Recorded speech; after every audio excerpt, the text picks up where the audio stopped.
Hi అండి. Side joint చేసేటప్పుడు 2 పద్ధతులైతే ఉన్నాయండి. అవేంటంటే నేను గతంలో కూడా స్టిచ్చింగ్ వీడియోస్లో చాలాసార్లు చెప్పినా, కానీ కొత్త వాళ్ళు వచ్చారు కాబట్టి మళ్ళీ ఒకసారి క్లియర్గా అర్థమయ్యేలాగా చెప్తా అండి. ఇప్పుడు మనం హ్యాండ్ అయితే మన హ్యాండ్ సైజ్ ఎంత ఉందో అంతకి మార్క్ చేసుకొని స్టార్ట్ చేసుకోవాలి. అయితే ఆర్మ్ హోల్ రౌండ్ దగ్గరికి స్టిచ్చింగ్ వచ్చినప్పుడు అవి 2 కరెక్ట్గా పట్టుకొని అక్కడ వరకు మనము ఆపుకోవాలన్నమాట.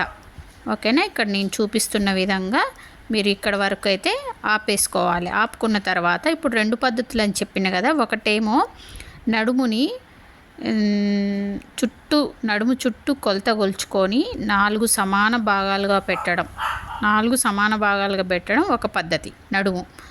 ఇంకోటి ఏంటంటే ఒకవేళ వాళ్ళు సైజ్ బ్లౌజ్ ఇచ్చినప్పుడు సేమ్ ఒకేలాగా, అంటే వాళ్ళ సైజ్ బ్లౌజ్కి ఎలా ఉందో నడుము అలాగే రావాలి అంటే ఫస్ట్ నడుము వైపుని మడత పెట్టుకొని మన సైజ్ బ్లౌజ్కి ఎంతుందో అట్లా ఒక మార్క్ పెట్టేసుకోవాలి. ఆ తర్వాత ఉక్సుల పట్టీ చూసుకోవాలి, అంటే సైజ్ బ్లౌజ్తో చూసుకోవాలన్నమాట. ఇంకోటి లూబుల పట్టీ చూసుకోవాలి. అప్పుడు మనకి సేమ్ మన సైజ్ బ్లౌజ్ లాగా వస్తుంది. ఇంకోటి ఏంటంటే నేను ఫస్ట్ చెప్పిన విధానం అనేది అందరికీ సెట్ అవ్వదు. ఎవరికి ఎక్కువ సెట్ అవుతుందంటే కొంచెం మిడిల్ చెస్ట్కి నడుముకి తక్కువ గ్యాప్ ఉన్న వాళ్ళకి మాత్రం ఆ పద్ధతి అయితే ఫస్ట్ చెప్పిన పద్ధతి సెట్ అయింది.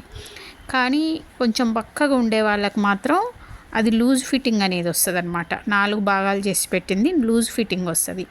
కానీ వాళ్ళ సైజ్ బ్లౌజ్ ఒకవేళ బాగున్నప్పుడు దానిలాగా పెట్టి చూడండి, మీరు కరెక్ట్గా వస్తుంది. అవి సమాన భాగాలుగా ఉండవు.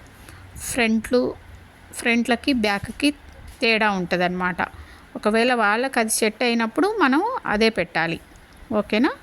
అలా 2 పద్ధతులు అయితే ఫాలో అవ్వాలి. కొలతలు తెలియనప్పుడు సైజ్ బ్లౌజ్ లేనప్పుడే నడుము చెప్తారు కదా మనకి, ఆ నడుముని 4 భాగాలు చేసుకొని 4 సమాన భాగాలుగా పెట్టొచ్చు. కానీ ఒకవేళ సైజ్ బ్లౌజ్ ఉంటే మాత్రం వాళ్ళ సైజ్ బ్లౌజ్కి ఎలా ఉందో అలా పెట్టుకుంటే మనకి సేమ్ సైజ్ బ్లౌజ్ లాగా వస్తుంది. ఒకవేళ ఆ బ్లౌజ్ వాళ్ళకు బాగా కుదిరింది అంటే మనం కుట్టిన బ్లౌజ్ కూడా సేమ్ వస్తుంది అనమాట. ఫిట్టింగ్ అనేది సేమ్ వస్తుంది. ఓకేనా.